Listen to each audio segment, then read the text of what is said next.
Hey, welcome to another episode of the Traveling Groomers podcast with your host, Mary Oquendo. So my guest today is Sheila Cole, and she has a guest. So what's the name of your cat? That's Kira. Hey, Kira. All right, so if you're wondering what that noise is in the background, that's a very happy cat. She's a very happy girl. Okay. Pooh is here too, but Pooh is sound asleep in the sweatshirt and probably will not come out to play. But, who knows? So anyway, Sheila, how did you get involved in the pet industry? Oh, well, I was going to be a veterinarian. That was my lifelong goal from, 3 years old onward. And then when I left high school, I wasn't able to get any scholarships. So I ended up at PetSmart in the pet care department. And then I was just about ready to quit because that was a life kind of soul sucking job. But one of the managers was like, well, what about grooming? You could make a lot of money in grooming. So then I went and talked to one of the head stylists there and got some more information. And that's where I've been ever since. So 16 years now. Okay, because, that was my dream too, to be a veterinarian. And I don't think what people realize, it is harder to get into veterinarian school than it is to get into medical school. Yeah. Okay. So that was my dream too, until I dropped out of college. Right. And got my start at the local corporate store as well. Okay. So how long were you corporate? I was with PetSmart for 5 years, and then I did 2 years at Petco. So I did both the major ones. Okay. I mean, there's pros and cons. It's just like any other place.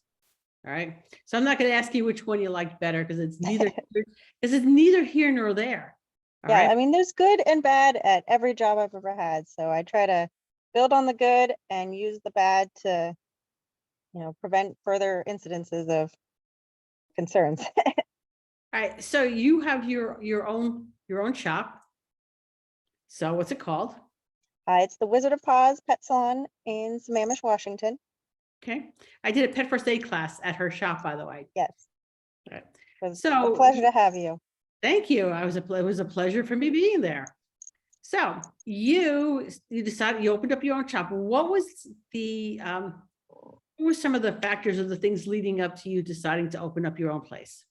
Well, I worked at a couple independents, and one of the ones I had talked to, she was going to, work on towards me taking over from it.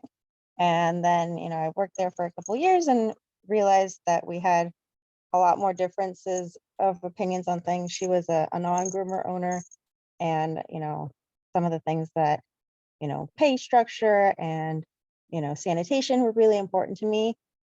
And it just got to the point where my timeline and her timeline for me becoming a business owner and her selling just weren't lining up. So that's when my husband was like, well, let's open your own shop. And one of my clients was a business consultant, and he's like, I believe in you. So he really helped set out, a good timetable and reasonable goals for us to hit so that it was achievable rather than just a dream. Okay. So you bring up a really good point there, right? So you had a business consultant, correct? Do you think that really made a difference of you opening up a business sooner? Oh, without a doubt. Because I mean, he helped us figure out the logistics of things, of like finding price per square foot. And, he was just sort of a general business consultant. So him learning a bunch of stuff about the pet industry is really different. And also the area that I am in and trying to find for my clients, we couldn't find a place to rent that was of the square footage that he was hoping for. He's like, oh yeah, we can probably find a place for like $13 a square foot. Well, in the Sammamish area, it's more like, $24 to $35 a square foot. So that really changed how much money we had to have down before we could even start talking about renting places and then figuring out how much the cost of the build out was going to be. Luckily, I'm fortunate that one of my groomer friends also had a father who is a amazing, contractor. So he helped, cut costs there a lot, and I put a lot of sweat equity into it. So, I just quit my job at the other grooming shop and did a lot of the grunt work that didn't need, licensing for. So Okay, all right. So there was a lot that went into putting together a Oh, shop. yeah. So it's not like, always says it's not like the Field of Dreams, it's just like, oh, I'm gonna open up a grooming shop. Yay. Okay. But all those little details that go into it. Okay. So you're in Washington, and Washington is gonna have, and Washington, and I'm sure every other state in the union is like this. It's not even so much the state, but the county in which you live in, which really makes the rules as far as what you can and cannot do, and what it's going to cost you. Yes. And Okay. King County is very expensive. Oh, yes. That was not even, King County was not even on the radar for me when I decided to move out to Washington. It was just not. Yeah, no, Yep. there's a lot of hoops, and then not only county restrictions, but each city, especially where my shop is, it's kind of between two city borders. So Issaquah and Sammamish have owned it, so to speak. So Sammamish has just relatively taken over. So they really kind of put a hard line on making sure all of the permits were up to code and their own particular, code enforcement too. Like we did all the lighting, and then we had to completely redo it at the last second because they wanted motion sensor lights in each room so that after, half an hour, the lights go out. Doesn't matter that it's my lobby and, the lights go out sometimes if people don't move around enough. That's just what they wanted for, energy efficiency for the city of Sammamish. Okay, so you have to like wave your hands in front of the monitor every now and Yeah, again. yeah. Or if people like lean against the wall, it resets the lights sometimes. So we try to set it for the most for half an hour, but then sometimes it gets reset to 5 minutes, and then it's like a little light rave every once in a while. Oh, here comes Pooh. Pooh is Oh, there he is. so, all right, so it's all with the permits, and look, in every county, every city is gonna be different, all right? And then in King County, you have different licensing as far as grooming shops are concerned than some of the other counties in Washington. How's that? Oh, I thought Illinois played a bigger part in King County than it did in other parts of the state. Well, since I have only worked with King County, it wasn't too difficult as far as I just needed to make sure I was communicating with the health department. We had to do different things as far as like air handler control. So there's more venting required for animal facilities. So, my husband thankfully is in HVAC, so he did a lot of that himself of, Good. drawing up my plans and making sure that, all the permits were good for the county and the city. Cool, cool. All right, so then you first started off, it was just you as a groomer? Yep, just me as a groomer. I had my friend who I'd known for a long time. She was a groomer as well, but she started off as a receptionist. And since I'd already been grooming in the area for several years, I had a lot of clientele already lined up. So even when we opened, I already had my month booked out. And Good. then, more word of mouth spread that I was back in the area, and that, my coworker was back in the area. So then, we quickly added her to the schedule and, just ran from there. Like, we were adding a third groomer after only 3 months. So it's just me reaching out to groomer friends who was like, hey, do you want a job? I just opened a business. We've got dogs pouring in. I just need extra hands. So I was really fortunate in that. Oh, that's good. So your journey with employees, how has that been? Because, we hear the horror stories on both sides. Okay.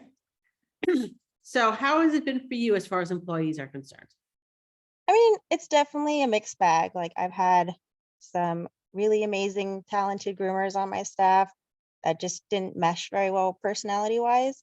And that was definitely a learning curve of going from, I've managed other salons, but to be a manager and an owner and a pet stylist all at the same time, it's, a lot of balls to juggle at the same time. So trying to figure out, how to interact with people in a way that, I always want to be, a coach and a leader, not just a boss. I always try to, lead by example.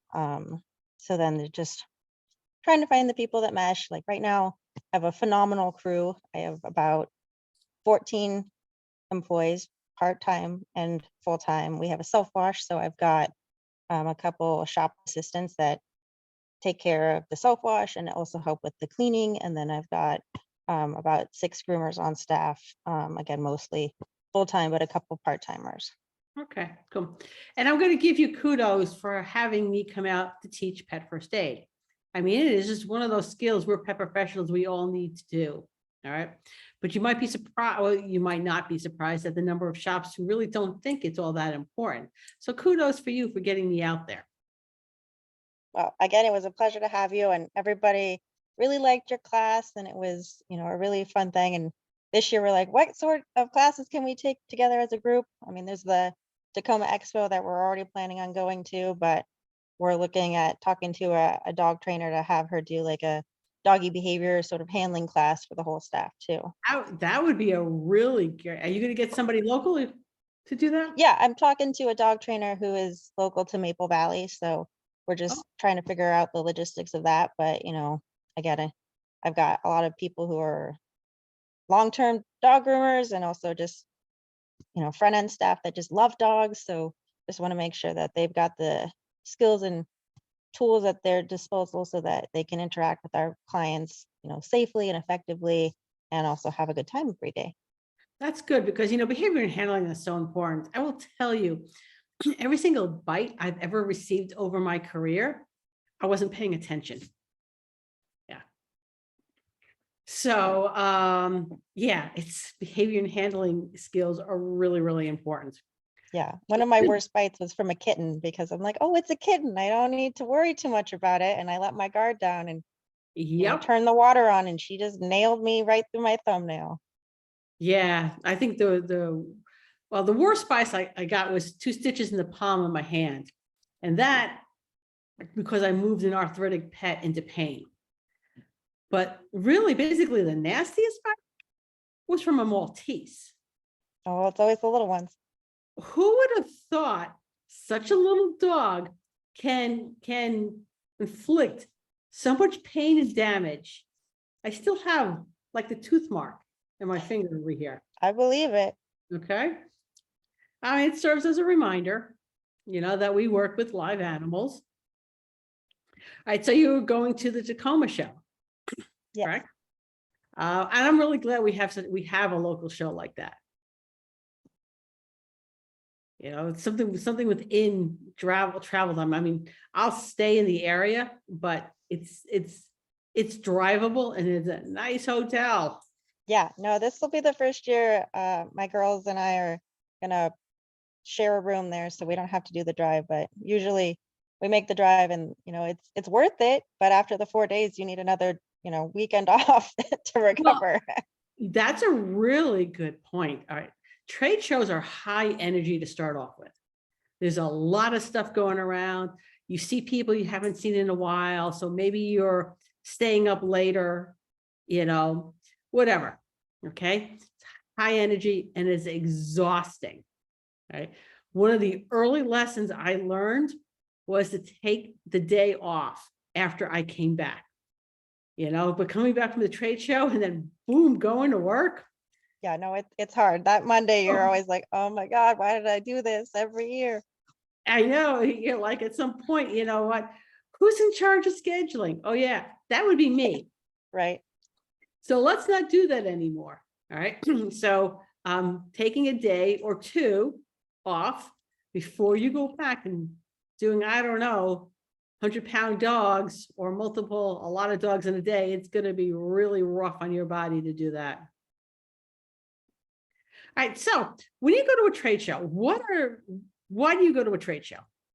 I just love the continuing education. Even if, I take a class or a seminar and I don't agree with everything that speaker says, there's always, little kernels that I take. And it's really nice being around other groomers that, you can commiserate with and make connections. And hopefully, as an industry, we can grow, because I think teamwork is really the most important thing for not just our industry, but a lot of industries of, getting on the same page with each other, helping each other out. It's just like anytime there's a new groomer that moves into my area, I always try to make a effort to go and say hi to them and introduce myself, and also send them new dogs, because my salon is crazy booked out all the time, so it's like there's plenty of dogs to go around. So I really think networking is really important. And you bring up a really good point. Everything is a learning experience, whether it's good, bad, or indifferent. I have gone to taking classes, and sometimes what I've learned out of it was what not to do. Okay. Or what was not going to work for me. And, that's as valid as any other part of what you're doing. Sometimes it's, sort of like that validation that, you know what, I'm doing it right. Okay. Yeah, without a They're doubt. doing it wrong. I'm doing it right. Okay. So I don't think I've ever walked away from any class I've ever taken, regardless of who was teaching that class. All right. That I did not learn something. It's all about perspective. All right. And if you go with the attitude that you're going to learn something, you're going to learn something. If you go with the attitude that, you know what, this could be a waste of your time, a waste of your money, and it's going to piss you off, that's exactly what you're going to find. Yeah. So we're going to take a quick commercial break because I do have sponsors. And we're back. Commercials get edited in later on. Nice. Okay. The magic of editing. The magic of video editing. Okay. Well, actually, I take it back. There is no video editing on this. There's audio editing for the podcast, and that's it. Okay. Maybe I'll find an extra hour in the day to start video editing, but don't anyone hold your breath, because it's probably not going to happen. Okay. So what you see is what you get. All right. So where would you like to see your business go? Oh, I mean, it's hard to say. Like I said, I'm super fortunate in that, I'm always booked out. Like right now we're working on streamlining my small doggy daycare. So I have a 2,400 square feet total. So we've got a little self-wash with 4 bays, the grooming, bathing, and then the small doggy daycare, which is about 900 square feet. So just trying to learn more about doggy daycare and growing that aspect, because right now it's more of just a convenience for our haircut dogs that can just go and hang out while their parents are at work, and just continuing to offer a place that groomers can come to that, isn't like the places that I've worked at in the past. There's all the times at corporate where we just sit there daydreaming about the perfect salon. So always try to just take those little daydreams and turn them into reality. And sometimes it doesn't work out because your dreams aren't really financially sustainable, but try to make it work in reality. You know what? And that's really fair, because I'm a big believer in like throwing a lot of things up at the ceiling, kind of see what sticks. And if it doesn't stick, well, then you know what? I will reevaluate. And knowing, and this is where it's really important, knowing your numbers on your business, because it can be really hard to make those decisions if you don't know whether or not A, it's profitable, not profitable, okay? Where you can save money, where you need to spend money. You don't know that unless you know the numbers of your business. Yeah. So what made you decide to offer doggy daycare? So we had the first space, and I made it really open concept. So we had the grooming, drying, and bathing pretty much all in the same room. So then when we had the opportunity to get the space right next door to us and expand, I wanted to separate the grooming room from the drying, bathing room, just because like it was fine when it was just me and one other groomer, but when I added all the other groomers, it just, having the dryers going all day long, you don't realize how much it wears on you after a while. So having that separated out and be able to have like conversations throughout the day, it really helps keep the anxiety level for everybody at a much more manageable level. So then we had this sort of strange little area in the front of that space that we're like, well, what do we do with it? So that's when I thought the doggy daycare would be a good idea. Yeah, and I really liked your self-wash setup. Thank you. Right. Completely came up with that by myself. No, you did a nice job of it. I was really impressed with it. And I think not everybody wants to get their pet groomed. Okay. So there are some people who can do it themselves, only they don't want to make a mess in their own house. Yeah. And we all know grooming is very messy. Oh, we know how messy that is. Okay. So when I moved up here to Washington, I did put a professional tub in my house because I had a husky. And honestly, I didn't want to drag, he was getting older and I did not want to take him to a doggy, a self-wash, which at the time we didn't have one in the area. We do have one now, which is nice. Right? But you know what? Washing a husky in your house, even with a professional tub, it's a mess. It's not desirable. Yeah. It's not really desirable. All right. And so, but now that I don't have any more large dogs in my house, all I have is small dogs. I sold the tub. And now my criteria for my personal dogs is they have to fit in a kitchen sink, That makes sense. you know? This way they can get a bath. But a doggy, but the self washes are really good for people who have those large dogs who just want to do it themselves, but don't want to bend over their tub, or they don't want to get the hose for the backyard. So I think that was really nice, and you did a beautiful job setting that up. Thank you. And no, I mean, we have a dog park not too far from the salon. And, you know, a lot of people get their dogs muddy and then come and then rinse them off. And, you know, I've had some people be like, well, why do you have a self-wash? Because isn't it taking money away from your groomers? But if anything, like, it makes them appreciate us that much more, because they had to struggle to get their dog in the bathtub. They had to struggle to keep their dog in the bathtub. And then just getting them clean and dry. Like, how do you guys do it so fast? I'm like, well, we've been doing it for a long time. That's And we have the professional part of it. Yeah, that's it. The whole professional part of it. Yeah. You know, I appreciate, if I ever get a dog that requires a haircut, I will bring in that dog in to get groomed. Okay.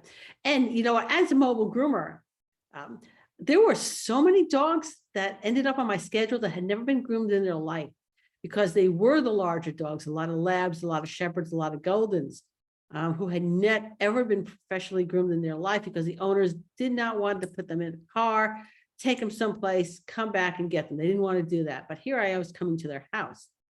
So it should not ever be looked at, well, it's not taking money. It's, first of all, another revenue stream.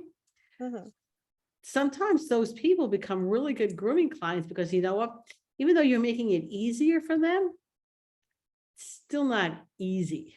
Yeah, and we, you know, we get a lot of the self-wash people that do just want to bathe their dogs, but then we do nail trims on them or anal gland expression. And then, you know, the self-wash pays for my receptionist. So, you know, it's just so nice that my groomers don't have to answer the phone hardly at all. We've got our shop assistants that do the majority of the scheduling, they help us clean up. So, you know, groomers can just finish their dogs, do their little bit part of cleaning, and then they can go home. So, you know, it's very nice. And we just have a really great, you know, work environment because of that. So it's, everybody has their parts that they each do, and everybody is valuable, but in different ways. Okay, so let's talk about your receptionist. All right. Because if I had a shop, I'd have a receptionist. That would be like a non-negotiable thing. Yes, I'm having a receptionist. Why did you hire a receptionist? Again, it's really helpful because, you know, I do groom, and you can't just be on the phone all the time, because we don't have bathers at my shop. All the groomers do their dogs straight through. So to have to stop and answer the phone 5 million times a day, you know, it just adds up little bits over the time. And then you just feel like you can't breathe. And just having somebody that can answer the phone and do the towels when the phone isn't ringing, it's just another little stress reliever that is just priceless to me. So Yeah, and here's like the science on why you want to have a receptionist, okay? When you're doing something and you stop, do something else, go back to what you're doing, stop, go do something else, come back. So this your brain is like this awesome, like supercomputer. Okay. And when it goes from one task, then to another task, and then to another task, the brain does need though a little time to like sort of like recalibrate for the new task. That slows you down. So if you're not stopping to answer the phones or not stopping to do clerical work, you can groom more dogs or finish up early, your choice. Yep. And that can go either direction too. There were some days I'm like, you know what? I'm glad I'm finishing up early. I am not taking in any extra dogs here. Yeah. All right. So what do you think has been maybe some of the best parts of being a business owner? I mean, obviously you can make your own rules, but it's not the free for all that everyone's like, well, you're your own boss. You can do what you want. Like you're more of a, prisoner to other people's whims than you are as an employee, honestly, because you've got your employees' whims on you, you've got your client whims on you, you've got your own financial responsibilities on you. So I do like having the freedom of trying new things when I want to. So I would say that's probably my favorite, or, making sure that I don't get burnt out, because I require my entire staff to take lunches. When I started at corporate, you do that whole everyone clocks out for lunch, but they don't actually take the lunch sort of a thing. So then you're just a zombie by the end of the day. Well, you know what? When I started back working corporate, all right, I was stay-at-home mom, entered the workforce. Let me tell you something. I took my lunch. Well, it's good for you. There was this awesome deli right across the street. I would go in there, get lunch, sit down. And yes, I sat down in the grooming room and I ate, but you know what? I still stopped and I ate. And I think some of the things that I had brought into coming in to the industry as an older person, not like straight out of the gate, they were like, this is how we do. No, this is not how we do things. I stop and I take lunch. What do you mean we work through lunch? No, we don't work through lunch. We stop and we eat and we have lunch. The Walgreens here, if I need a prescription between 1:30 and 2, I'm out of luck. Okay? Because you know what? That closes down and everybody has lunch and you work around it. It just means at 2 o'clock, I go get any prescriptions that I need if I did not pick it up before 1:30. Yeah.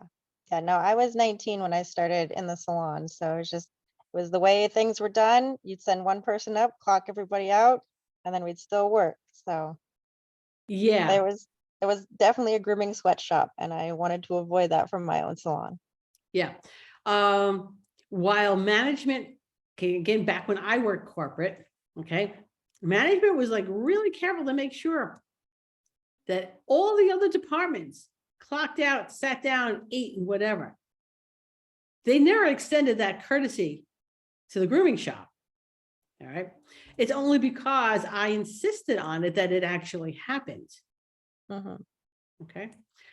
So yeah, stop, take a lunch. Your body will thank you, and you're going to burn out a whole lot less simply by taking that lunch break. Yeah, you'd be amazed at how many new employees I get. They're like, no, I'll just waive it. I want to work through my lunch so I can leave early. I'm like, well, if you get done early, you can leave early, but you're still taking your lunch because it's important. Like, you have a difficult dog or a difficult client. You need that you time to either eat something, take a little walk, take a little cat nap. It's just that helps reset you throughout the day. Yeah, because you're tired. And groomers are tired. We work with live animals. We make mistakes. So that's good. All right. So let's go into the future, real future. Okay. Let's say 5 years down the line. Where do you think you'll be in 5 years? I mean, it's something that I've been trying to figure out because, I just turned 34 today, which doesn't sound old, but as most groomers know, we all feel like we're, old and decrepit, 2 years into it, because again, we work ourselves into early graves. But, I'm going to step back more from physically grooming, big guys, even though I really love the big dogs, and trying to teach more because I really do like teaching. So probably working on growing more younger groomers and helping them start their paths on things. So Yeah, our industry is in desperate need of people who are willing to teach.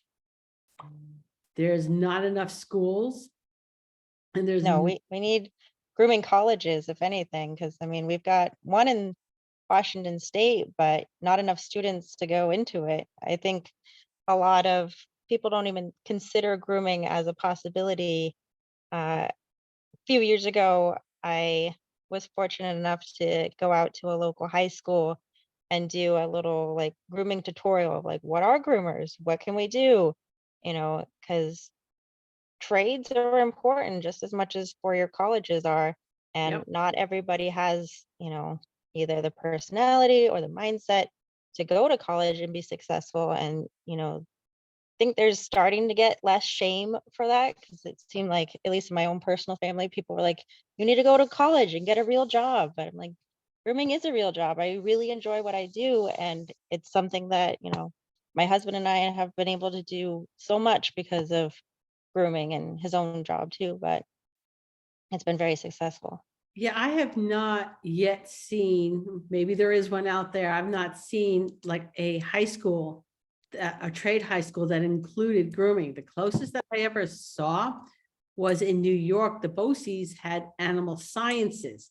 So they had a section on grooming, but it was more of the entire spectrum of animal careers. And just a small amount on grooming. I would love to see an entire program. Yeah, no, definitely. I think we need to do more outreach to people because, so many of us groomers were like, yeah, we were going to be veterinarians. Yeah, Like we didn't yeah, even think about grooming. My mom, she raised Persian cats and Gordon setters. So like grooming has always been a part of my life, but we did it in-house because, that's what you do for show cats and dogs. Didn't really occur to me that people didn't do that.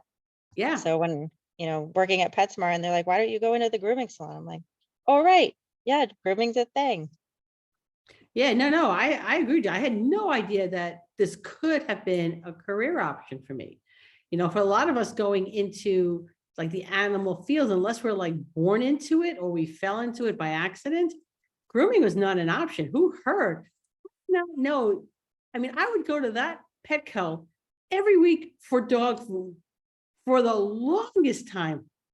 And it never occurred to me that this could have been a career option until the help wanted for the bather sign was put up. Right, Boo? Needed more air. Yeah, he's like, it's getting a little warm in there.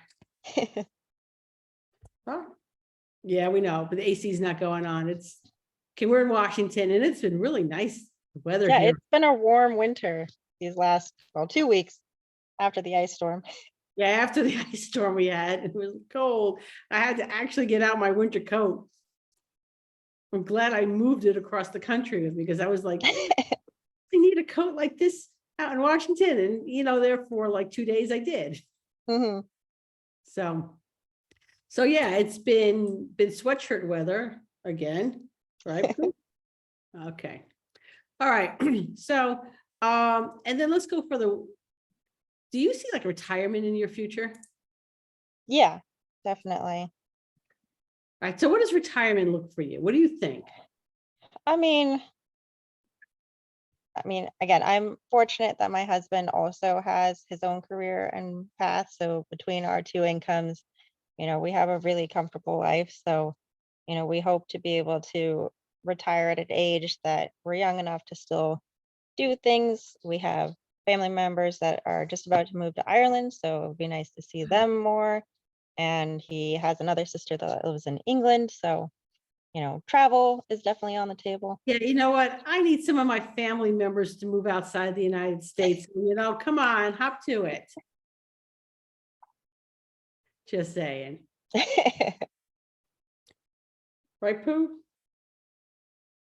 Yeah, whatever. So yeah, retirement for me was fairly important, and I did not want to be And I always say kudos, if you want to groom until they cart your dead body out from underneath the grooming table, then that is exactly what you should do. That makes you happy. Okay. But that was not going to make me happy. All right. I wanted to be able to enjoy life.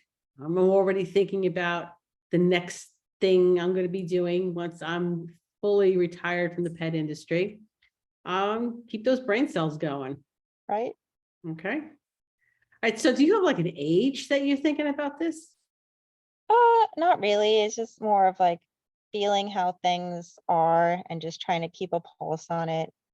This year I've made it so that my schedule, I have like little 4-day weekends every other week. So I can take little mini trips or vacations as need be and just, spend more time with my sister and my nephew that's growing up, and as well as my husband, because for a while there it's just I'm a workaholic, but it's got to a point where like all I did was work and sleep, work and sleep. So trying to find that life balance of enjoying the things of like during COVID I got chickens to keep myself occupied because we couldn't groom for 3 months. So now I love my chickens, so I'm trying to kind of establish my own little farm. So that's kind of my retirement plan. So you got eggs, right? Yes, I've got eggs. I'm just like really glad my husband and I, we don't go through a lot of eggs. So I picked up that big double thing from Costco a couple of weeks ago, and that's still going to hold me for a couple of weeks. So let's hope the eggs situation evens itself out, which would be nice. Yeah, well, it's because we had a bird flu this year, so a lot of the chicken farmers had to cull most of their flock, and now we're seeing the results of that with our egg market being so expensive. Yeah. So, all right. If you have any like words of wisdom you would like to share with the listeners. Again, take the time to breathe because, yes, we are all strong, independent individuals, and groomers are a rare breed that can take on a lot, but it's really important to take that time to, do self-care and take care of yourself and think about retirement. 401ks. I know a lot of us get into grooming and we don't have a lot of money to begin with, but even if you just save, little bits here and there, it adds up over time. And then by the time you do reach retirement age or, want to start thinking about slowing down, you've got a little nest egg. And I think that's really important. I think it's really important too, to have money put to the side so that if something happens. I mean, I don't want to live in poverty in retirement. I want to make sure I was comfortable. Yeah. Yeah. And I would say just one more thing too, as far as work-life balance is concerned, there has to be an end to your day. You can't work, and then pass out and go to sleep. Mm-hmm. You have to set an end to your day. So like for me, I start late. All right. My day generally doesn't start till around noon. But 8 o'clock, computer is off. If you have a problem, we'll take care of it in the morning. Yeah. So I have time to watch TV with my husband, whatever, so that I can actually go to sleep at night. And you're not grooming dogs in your sleep or thinking about the next problem. That's like the worst dreams you ever had. So it is, you get up, you said, I just groomed the Havanese, a Great Pyrenees, and this really large doodle while I was sleeping. Mm-hmm. I'm tired. I haven't even opened up the doors. I'm exhausted. Those are like the worst dreams ever as a groomer. I'm sure other industries will say, well, yeah, I beg to differ. This is a worse dream, but you're not a groomer. We're telling you, grooming dogs while you're sleeping is exhausting. Yeah. Okay. So Sheila, thank you so much for taking time out of your day. I really appreciate you coming on the podcast. Well, thank you for having me again. Hopefully I didn't bore anybody because you've got amazing people that come on here and I'm just You're humdrum. amazing people. Okay. Everybody is amazing. And we should all, as women, be building each other up. And, I find that so many stories are so similar. All right. So, thank you. Thank you.